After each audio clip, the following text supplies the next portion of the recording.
supplies that can carry supplies essentially from point A to point B and not necessarily have to utilize a big ship to carry a large group of people and things like that. So remote sensing in denied environments, being able to work on the edge and communicate with partners or do sensing in an area where you're not necessarily have good communication methods. So those are really, I think, some of the broad technological interests right now in the DoD in that region. And so I'll let Rob kind of speak to it. Can I ask a question? Absolutely. We're spending $900 billion or $1 trillion on defense. How much of it, like our regular budget, is on maintenance of existing stuff that's really not the future? And how much is on the future? And how do you think about that in the Department of Defense? So DIU Ensign focuses on innovation. So I'm not sure how much of that NDAA, that 980 billion is for maintenance, because our chunk right now in the fiscal year 24 was 980 million. So that has to be spent by September 30th, which is the end of our governmental fiscal year. So unfortunately, I don't have that answer for maintenance, but right now DIU Ensign budget is 980 million. And that is a big uptick from previous years. And I think that really exemplifies the need for the DoD needing to work with these non-traditional, non-prime contracting companies, because historically, the DoD has worked with, Northrop Grumman, Lockheed. So, but the problem is who have developed great technologies over the years.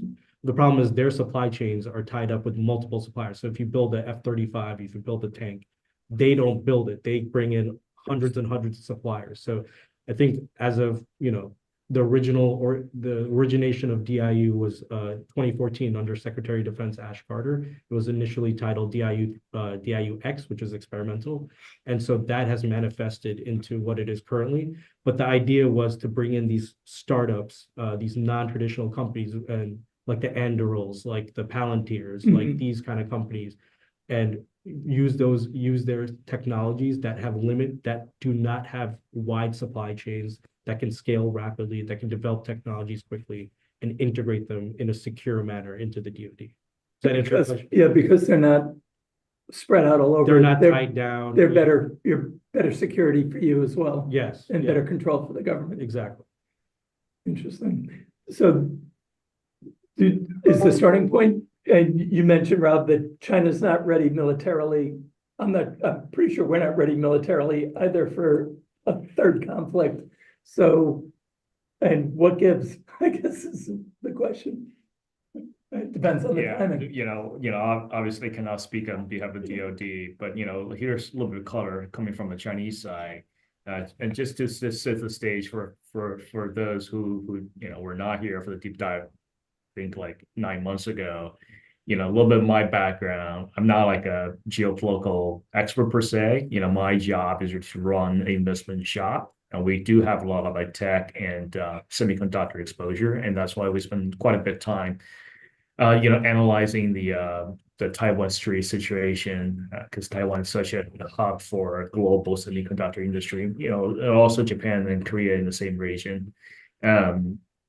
So I started my job, my career in private equity on the buyout side. It was almost 20 years ago, and then I moved to the public equity market. 10 years ago, exactly 10 years ago, I was a partner for Tiger on the tech investment side. And then last 8 years, I was a partner for JP Morgan Asset Management, the internal hedge fund unit, until we spun off last year to do this. And I studied international studies and history in college. I still have a lot of friends, classmates in the foreign service, both here in the US and a few of them actually in Asia. So that gives us some bias, color, or insights from both countries. Now, going back to the capability question, we touched upon a little bit before the breakout. And the reason I said the capability actually, went down in the last 6 months is that for those of you who follow the rocket force in China, so rocket force basically is separate from the Navy, the Air Force, and the Army. Their job is really to develop and maintain the missile arsenal to shoot everywhere. So Mr. Xi fired an entire leadership team not just the top guy, not just number one and number two. He fired an entire leadership team and replaced the entire leadership team from officers from Navy and Air Force. So the folks who grew up was in, that rocket force camp, everybody started out. And actually, a few of the senior guys committed suicide. So Mr. Xi was very angry about the performance. And the backstory of that was really, so Mr. Xi really want to do some drills like, hey, look, let's really test out the capability of the rocket force, because I do plan to invade Taiwan in the next couple of years. Let's see how you guys do. And then he realized really in the last 10 years, he gave a ton of funding for the rocket force, and the top share gainer was in the entire military budget. But vast majority of the money basically went to the corporate officials. Can I just, last time we did this deep dive, we had all these scenarios of basically ships coming to Taiwan, but the world has shifted. We're now in a drone type of warfare. And how does that dynamic change your view? And I don't know if Joel, by the way, if he hasn't weighed in, just came back from 3-4 weeks in China and has a very interesting view on how he sees things shaping up there. Yeah. So and Sridhar, you're sitting. Where are you sitting? Are you in Singapore now? No, I'm sitting from New York. Oh, you're in New York. Why aren't you here? Anyway. Right. I should have been there. Sorry, Mark. I should have been there. Yeah. Since you're in New York, we got to play tennis. Yeah. No, I think the to your point, which you are alluding to, I think that there has been simulation going on by the Chinese, which is probably a lot of people know, to actually do a drone encirclement and an attack, as well as through submarines and amphibian ships. So I just don't know, how much, and US is definitely worried. This is very much covered in the Asian press, as well as the defense experts, be it in Nikkei or other areas. So very much, as you rightly kind of observed, we are seeing observations, which is very different. It's not going to be conventional. It's going to be much more around that, and it's much cheaper. Joel, do you want to weigh in if you haven't? Sure. I've been traveling to and from China for 32 years. And on this last trip, I saw something I had never seen before. And frankly, I feel like, the British Empire was the empire of coal. The US empire is the empire of oil. And now China is becoming the empire of renewable energy. And I think in some ways, I feel like this, yes, all Chinese believe that Taiwan is part of China. But what is the last country that China invaded outside of their territory? They do it differently. They're in Africa for the long term. I was having a talk with a friend of mine who's been in Asia for 27 years and Shanghai for the last 12, just trying to talk about the socialist market economy. And how I believe, but Joel, I would take issue with some of that. You look at all their border expansions, look at what they're doing with India, right. They're fighting in their region, right? What, Tibet? Yeah, which they also believe is part of Spratly Islands. Spratly Islands. You sound like you're an apologist. Like that's okay. Spratly Islands expansion happened in 2008. I understand, but I guess what I'm pointing out, they're playing a long game. That's what I'm trying to get to, and I should have jumped there further. Because I feel like they're in it for the long haul. They're building high-speed rail from Chongqing to Germany. And as we focus on the Taiwanese Straits, as we should be, they're investing in other things. The priorities are different, and they might be outflanking us. That's my concern. Because we're putting all this money into a defense system and defense that isn't necessarily able to fight a global pandemic. What are we investing in the US that's going to allow us to be on an equal playing field with China looking toward the future and playing 5, 10, 20, 30-year timelines? Are we doing that in the States? I guess that's my question. It's kind of a bigger issue, But what I saw in China was a thriving economy. Yeah, I think the response can't be really just defense related. This has to be diplomatic. This has to have trade. This is not just a defense issue. And so China it's easier for China to kind of rope in multiple ministries under one umbrella to try to target, whether it's the African continent to get minerals, things like that. So it's a lot harder in a democracy to kind of get alignment across, departments, even under one administration. So that's something I totally agree with you. We have to be able to counter that Belt and Road Initiative, which is, well underway, with ports being built in Sri Lanka, Pakistan, in East Africa, and so their desire to kind of build this, modern Belt and Road connectivity, allowing them to kind of get fingers into multiple regions and be able to be involved in trade, I think is imperative. But from a U.S. perspective, the response cannot just be from a defense alone. This has to be done with sovereign nations diplomatically as well. I think it's a very fair point. I think U.S. has lost its momentum around what happened when the Quad was formed and was established as a broad umbrella. And, there used to be meetings in the Asian region, bringing in some small countries. In the past 4 years, the diplomatic effort has kind of petered down. It's only now they've realized, and all the focus has been around Taiwan, but only even the Philippines agreement, which United States just signed, is very recent. So as you correctly point out, the diplomatic and foreign policy, be it Japan, be it Philippines, be it Thailand, be it some of the Pacific Islands, clearly we have no footprint in Cambodia and Laos. And China has a much deeper footprint. So it's almost like it's a combination of encirclement, foreign policy, and integration is what is driving China, whereas however amount of money that you throw on ships and defense toys is not going to solve the problem. I think Samir has a comment or a question. I do, thank you.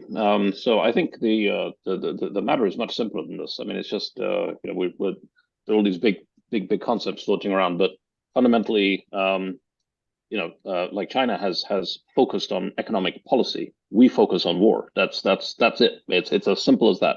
We're spending huge resources to fight these wars in the Middle East, with Iran, with everything else.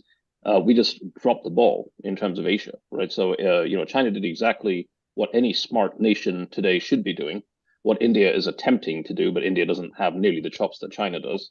And we do business in India, so we kind of see that from that perspective. My personal interest in this is I run a green hydrogen company, so there's a whole lot of interest in India for that right now. There's a lot of because of the wars in the Middle East, right? As Joel correctly pointed out, the U.S. empire was about oil, and it's still about oil. We're still fighting wars over oil, which is completely useless, right? As China has shown us. If we actually shifted to fighting about renewables, which I think India is already going in the direction of, right? Both China and India have realized now that we don't want to be dependent on oil infrastructure anymore, because the U.S. has to necessarily focus all of its geopolitical and military resources on the Middle East in order to secure those oil resources, right?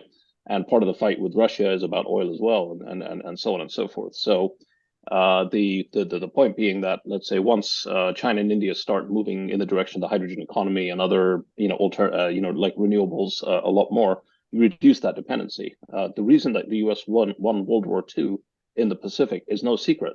It was fuel delivery, fuel logistics. That's what enabled all those islands to get captured. The fuel logistics of the 21st century now is going to be completely different. Yes, there'll be drones, there'll be AI, there's all of that going on. But in terms of of moving stuff, right? The technologies that China has now, which is so far ahead of the U.S. I mean, we have to buy technology from China. To build stuff here in the U.S. I don't want to. I would rather buy American stuff here in the U.S. But we just don't have the stuff. China stuff is so much more advanced. It's a joke.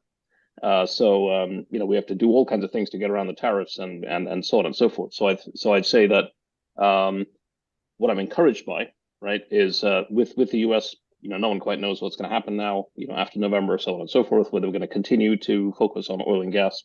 That's going to put us further behind, right? China is going to continue to move ahead with renewables. We're going to continue to focus on oil and gas and start drilling in Alaska and start drilling in the Arctic and everything else. And I think personally that's a mistake, right? That if we focused on, let's say, if we changed our focus to new energy sources, that's where the game is going to be. And I'd like to see, what we're doing. I had a call with some Indian ports this week.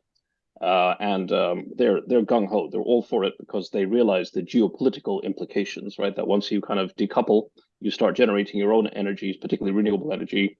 You decouple from the whole Middle East question. You decouple from dollars, right? Petrodollars become obsolete, and then you can trade in a whole new currency. No one knows what that is yet. No one wants to trade, using Chinese, yuan or whatever it is yet. So I think those are the questions, right? But fundamentally, the U.S. has, because of the lack of focus or the shift, are going to focus on just defense, sort of as opposed to economics and infrastructure, which is kind of what China has spent its money on. I'd say that's the real shift. That were we able to do that, that would change the game. I personally don't believe we are smart enough to make that move. Do you consider the Belt and Road a success? Strategically, yes. Economically, no. But that was never the point. The same reason that all of the investments we made in the Middle East and everything else, Afghanistan, so on and so forth. I mean, it's not like they were a great economic success either. But you're arguing they weren't great strategically either. Correct. So it's obviously a. I'm just wondering. I've seen the other side of it, where the nations are rebelling against the Belt and Road because they got screwed by it. Now they're losing their ports and they're losing rails to China, which wasn't the intent of this great gift that they were getting from President Xi. Now they're stuck with massive debts and systems they don't control anymore. So I'm not sure that the success of that short term is going to match what they were looking for long term either. So I think that's TBD. Like the U.S. thought we were successful in the Middle East early, strategically, and it turns out maybe we weren't. I'm wondering is the same thing applying in China, the Belt and Road, because I think they're way over their skis financially in too many places right now, both domestically and internationally. So I'm not sure it's been the success. I also don't think we're worried about petrodollars anymore because we're the largest producer of oil in the world. So I think the reasons we're in the Middle East are different than what they were 20 years ago. So I'm not sure I think the views need to change for where we were and where we are now from those issues. We have a resource that we own a lot of, which is oil, and we're taking advantage of it. We were importing it when we could have been producing it here all along. I think that was the mistake that the U.S. has made. And natural gas. And how do we use that to effectively transition to renewables as opposed to force a transition to renewables, I think is the mistakes we've been making. I think most people are making around the world, but that's just my kind of sense of it. Yeah, I would say so. Like the Belt and Road really has been a misback. Like you definitely see a lot more pushback from the traditionally very friendly countries to China, like Sri Lanka and Pakistan. The favorability of China actually went down in those two countries among the general population. So like, yes, the projects they're building there, putting a lot of debt, losing a lot of money. So it's definitely not a good decision economically, but politically, they're losing a little bit, like support there as well. So I'm not sure they execute that very well. Now, although I would say that the bright spot right now is that finally Russia allowed China to build their railroads connecting the northwestern part of China all the way through Tajikistan to Uzbekistan. So that's a project that China has been trying to do for a long time. And China does have a fairly significant relationship with Central Asia, the energy, the resource, agricultural products.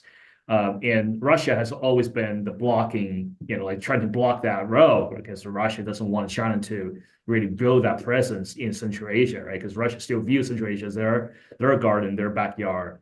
But, given how the war is going on, Putin was recently in Beijing begging China for more support. And in return, China finally got what they want, is that, now, Russia finally allowed Tajikistan to, allow China to build a railroad through Tajikistan, connecting to Uzbekistan and other parts of Central Asia. So they definitely secured a big win there, thanks to the war. So we'll see. Rob, I think if the way China's economy is going, can they keep the population? And I know they can keep them down, but you only do that for so long when people are frustrated by the high unemployment, the lack of advancement, the education's not being put to any good use that they spent money on. Yeah, so I would say the youth population, that's definitely probably the biggest issue. So the young people who have a lot of high aspirations, I can make more money than my parents' generation. Now they realize I probably can't. So that's definitely the group that not very happy with the government. The other group extremely unhappy with government is really the rich people, because like they made a lot of money, all the wealth are taken over by the party, but they don't really matter politically, really, because they're extremely minority. The number of the rich people there are extremely small, and also most of them already have their wives and their children outside the country, and a lot of them already have green card or permanent residency in Singapore, in Australia, and New Zealand. So politically, they don't really matter for Mrs. Xi. So Mrs. Xi doesn't really care about those folks. The core, I wouldn't say voters, but the core supporters of Mr. Xi is really still, and I would still say it's really the majority of populations that the people who have always been poor, the people in the countryside in tier 4, 5, 6 cities, the people working for the government, and the retirees. Because retiree, yes, the youth employment rate came down and their income came down. But the interesting thing is the retiree, they've been raising their, how much pension money they're getting from government year after year. So the retirees are extremely happy with Mr. Xi. And the tier 4 or 5 cities, those folks who never made money anyways, they're getting a lot of subsidy from the government. So they're living pretty good life. So their quality of life did not go down. I would say for a lot of them, their quality of life actually went up. So these are the core supporters of Mr. Xi, the regime. I think that's why. So they're having this big economic conference going on in Beijing right now. A lot of investors here in the U.S. were expecting that there's a big stimulus policy coming out. I think they would likely get disappointed. And I think that's really because Mr. Xi doesn't feel the strong urgency to shift economic policy at the moment. If things continue to go down south, maybe in the next 3-4 quarters or maybe in 2 years, he will do something more. But for now, he still feels pretty much, he's in control, because the people who are not happy with him, there are a lot of them, but, versus the 1.3 billion population, they're still minority for now. Well, they're all under 26. Do you think the Chinese model is still one that all the other developing nations want to embrace, given the challenges they're having now? I would say it's the economic model. I think the economic model, the government have a tight control of certain strategic industries. That's really not the Chinese model. I would say that's really the Asian model, right? Think about how Taiwan and Korea developed their semiconductor industry or even textile industry. From 60 to early 90s, there's a strong protectionism because the government literally give a lot of money to support TSMC. How does TSMC get started? He went back, he left, he got pushed out from TI, went back to Taiwan. How did he start? He got a ton of government funding. 2-minute warning for this group. We're all coming back. Yeah, how did think about what your takeaways are. They took a ton of government subsidy. So China basically copied their playbook. It's not like they're copying Chinese playbook. So I think for a lot of different countries, that's still the playbook they will follow. But it's really more about that one party regime versus democracy, through election, which is better, I think, it really depends on different countries' population to decide. I'll stop here. Thank you. Just had a question. India, right? I know we have 1 minute left to discuss India. Any thoughts?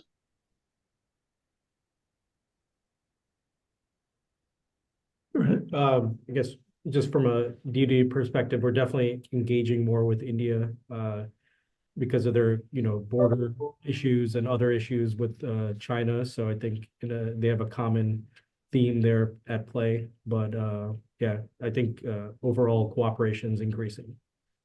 And before we finish, I just want to say, I was just on the ground in China. I've never seen it like this.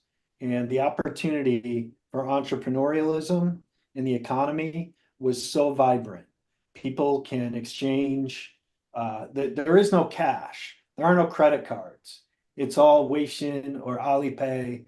It's phone to phone. And everyone in the countryside that I saw busy selling all sorts of things, even marketing their products as influencers.